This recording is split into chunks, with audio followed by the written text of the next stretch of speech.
मोदी सरकार का 2023 का बजट पेश हो चुका है और ये बजट इस बार बेहद खास माना जा रहा है, क्योंकि देश के लगभग 9 प्रदेश, अगर देखा जाए कि जम्मू कश्मीर में भी चुनाव होते हैं तो देश के 10 प्रदेशों में चुनाव है, जिसको लेकर के मोदी सरकार ने अपना बजट प्लान किया है। हर साल बजट पेश होता है, लेकिन मध्यम वर्गीय व्यक्ति हर साल मायूस नजर आता है। लेकिन इस बार मध्यम वर्गीय व्यक्ति की स्थिति कुछ ऐसी है।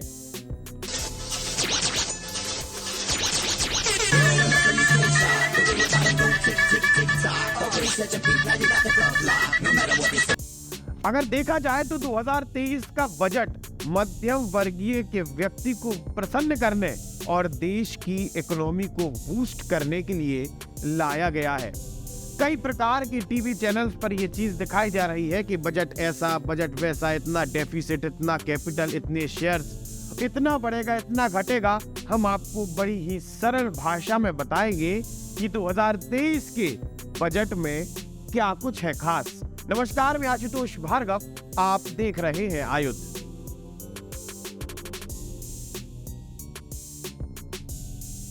दो 2023 के बजट में टैक्स स्लैब को बढ़ा दिया गया है।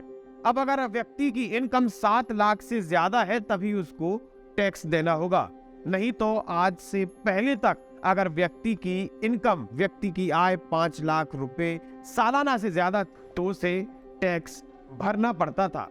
इसी के साथ सरकार अब आदिवासी वनवासी क्षेत्र में 15,000 करोड़ रुपए खर्च करेगी, जो कि 3 साल में बराबर मात्रा में खर्च किया जाएगा। क्योंकि मैंने आपसे पहले ही कहा था कि देश के 10 राज्यों में चुनाव है।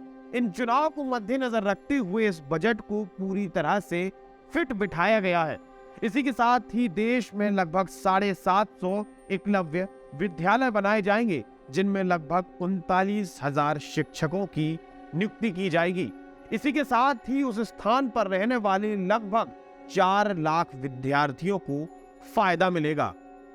इसी के साथ ही इंफ्रास्ट्रक्चर पर भी खासा ध्यान दिया गया है, क्योंकि इंफ्रास्ट्रक्चर ही एकमात्र सहारा है जब हम अपनी इकोनॉमी को बूस्ट कर सकते हैं। जब किसी भी चीज को बनाया जाएगा तो उसमें कई व्यक्तियों का योगदान होगा और उस योगदान की वजह से लोगों की इकोनॉमिक ग्रोथ होगी।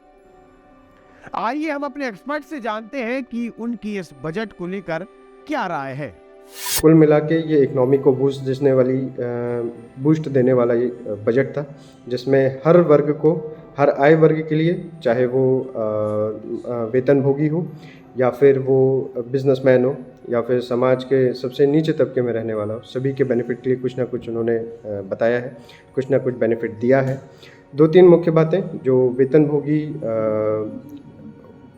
वित्त इनकम टैक्स पेई हैं उनके लिए, पहला कि उनको इनकम टैक्स में रिबेट दिया गया है। दूसरा, जो स्टैंडर्ड डिडक्शन 50,000 का होता था वो 52,500 रुपये किया गया है। और तीसरा, जो लीव एनकैशमेंट होता था रिटायरमेंट के वक्त, जो प्राइवेट एम्प्लॉय को लीव एनकैशमेंट का पैसा मिलता था वो पहले 3 लाख रुपये तक एग्जाम था, उसको अब 25 लाख तक का एक्सेम्पशन दिया गया। तो हर वर्ग को सरकार ने कुछ ना कुछ दिया है, इकनॉमी को बूस्ट दिया है।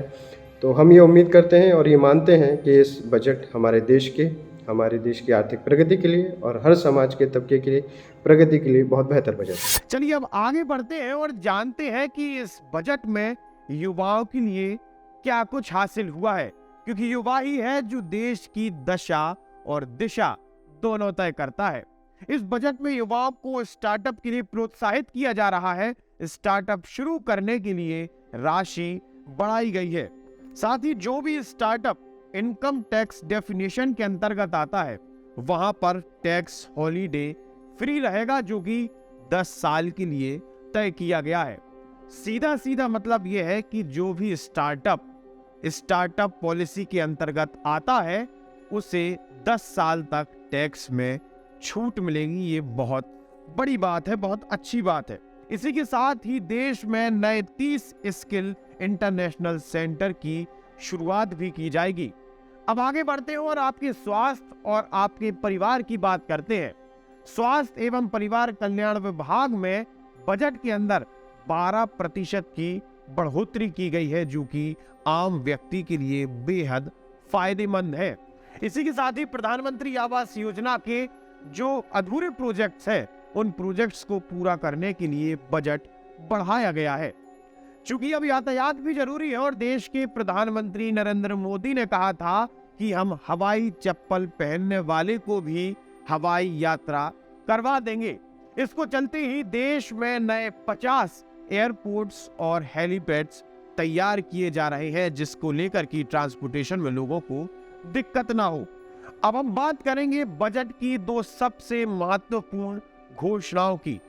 पहली ये कि बायोगैस और ई व्हीकल पर जीएसटी कम किया जाएगा, जो कि पर्यावरण को देखते हुए निर्णय लिया गया है। इसी के साथ ही आपने देखा होगा कि जब हमारे आसपास में सेप्टिक टैंक और गटर की जो स्थिति होती है, जब वो जाम हो जाती है तो उसके अंदर व्यक्ति उतरता है और उसकी सफाई करता है, जिसकी वजह से साल में सैकड़ों लोग अपनी जान गंवा देते हैं। जिसको लेकर की गटर और सेप्टिक टैंक की सफाई अब फुली मैकेनिकल तरीके से की जाएगी, जिससे लोगों की जान बच सके और उनको ये गंदा काम ना करना पड़े।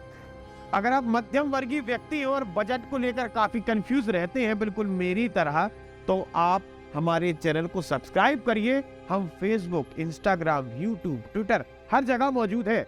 आपका बहुत बहुत धन्यवाद।